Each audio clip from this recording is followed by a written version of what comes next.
again. So this is the last part of our tour. Okay, so I hope that you learned something from our tour, ha? Okay, so ma'am, this man-made beehive in front of us or the man-made colony, this is only good for the demonstration lang. Kasi ma'am, last year we experienced earthquake, we experienced the super typhoon Yolanda. So I'll just inform ma'am that our bees are decreasing. So as of now, we are only the consolidator. We have honey inside in our store, but this is not our own honey. From the other local beekeepers na po yung iba. Kasi ma'am, yung bees namin, hindi pa nila kaya mag-produce ng marami. So that's why we are only the consolidator. And that's also our resolution for the next year na sana na yung mga bees namin is mag-increase na po sila so that we can produce our own honey na hindi na po from other local beekeepers. So that's our main target for upcoming 2015. Okay, for us of now, ma'am, we are only the consolidator. And the bees that we cultured in our farm, we are using European bee. So we use the European because they can produce more honey. Unlike in the African bees, like wild bees, bumblebees, okay, like the hornet bees, ma'am, those are the most deadliest bee. But most people, they are only using European. Kahit sa ibang mga bee farm, ma'am, same lang po yung ginamit na bees namin, which is the European bees. Kasi mga friendly sila. They will use the stinger if you hurt the bees. But if you don't hurt the bees, they will not use the stinger. Hindi sila mang-sting ng mga tao kung wala tayong ginagawang masama.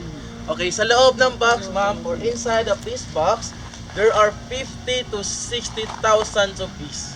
So out of 60,000 of bees, there is only one queen.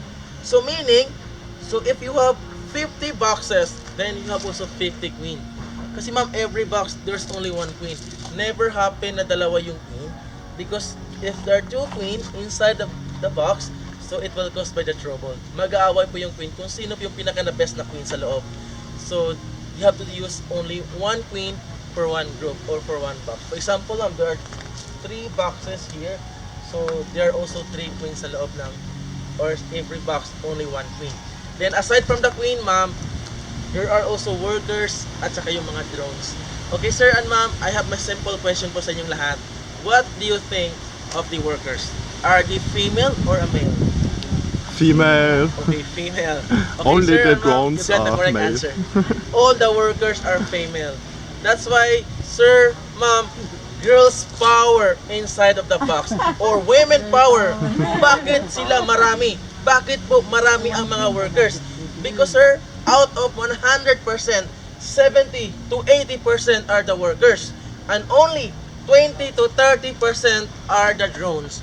Drones are also known as male. Walang king. There's no king. This is not unlike in the fairy tale that there's a king, there's a queen, prince, and princess. But in the bees, ma'am, only one queen, workers, and the drones. Okay, drones are only few inside of the box. Why? Because, ma'am, sir, drones are also known as the lazy bees. Ibig sabihin, tamad ang mga lalaki. They don't know how to work inside of the box. They are only good for eating, sleeping, and mating. Yes, that's true. Drones are only good for reproduction. And after mating to the queen, what will happen to the drones? They die. Yeah, exactly, ma'am. They will die. At least they die happily ever after. Because, ma'am, the reason why is it the drones will die during the mating because their sex organ will lift out by the queen. And that's the reason kung bakit mo sila namamatay. So that's their function as a drones because drones also known as the sacrificial bees. After nilang mamatay, ma'am, after the drones will die, the queen will produce thousands of eggs. So every day, the queen can produce more than 3,000 eggs every day if the queen is healthy. Because there are also some queen that also weak. So they can only produce konti lang yung itlog maproduce ng mga queen, mostly kapag masakit, kapag mayroon pong sakit ang isang queen. And we can identify the queen through the size. Because the size of the queen, ma'am, she is twice bigger or double abdomen. Meaning, siya ang pinakamalaki bee sa loob ng box. And the queen will serve as the leader. That's why, ma'am, without the queen, the workers, the drones cannot survive. Because ma'am, dependent kasi yung mga workers at saka yung drone sa queen. So yung queen po yung pinagkukunan nila ng lakas. So kapag namatay yung queen, so what will happen to the workers? So workers will choose another queen. So pipili sila ng panibagong queen. Kasi ma'am, without the queen, the drones will not survive. So there are two ways on how to make another queen. The first way, ma'am, the natural way, wherein the workers will choose another queen.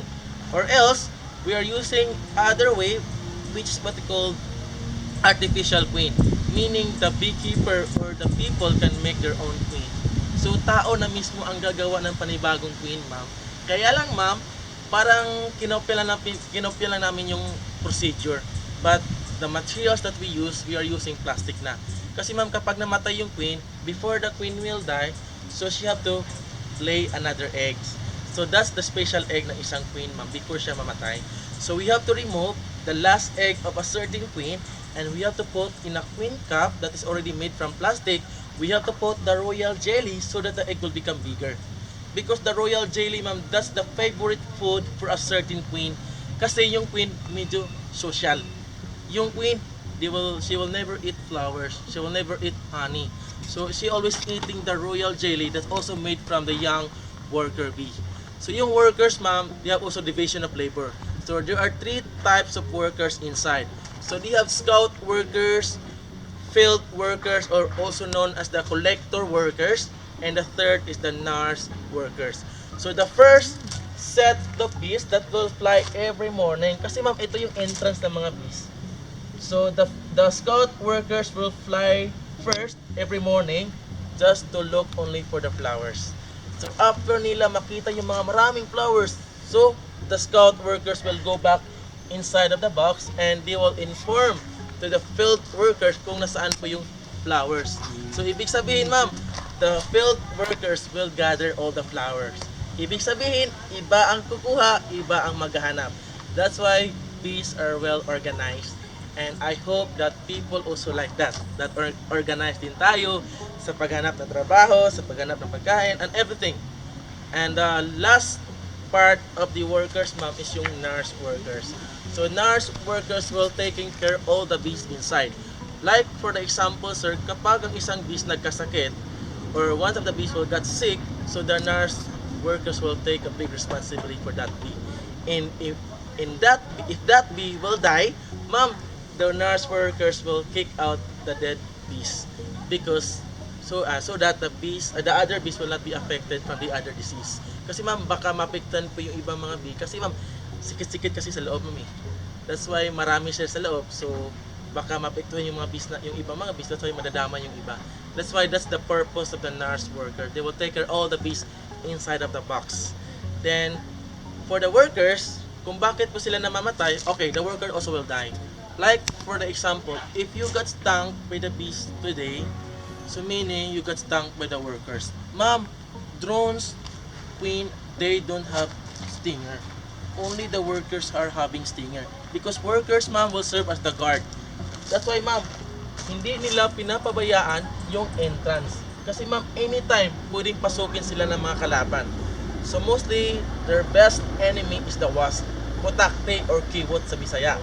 So ma'am, putakte or wasp also a family of honeybee. But they can produce only few honey. That's why, ma'am, they have to steal from the other honeybee. So nagnanakaw sila ng ibang honey. Mostly the European bees kasi they can produce more honey compared to the other bee. That's why ninanakawan nila yung mga European bees.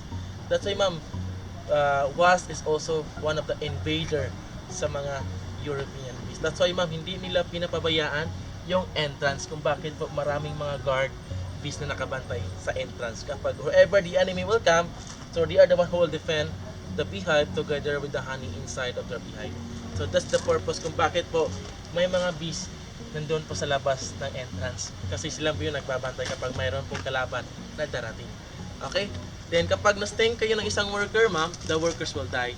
Because the sting or the stinger of a certain workers is also connecting to the intestine. So once the workers will use the stinger, they will die. Because their purpose is to protect the beehive. Kasi ma'am, that's their function talaga sa mga workers.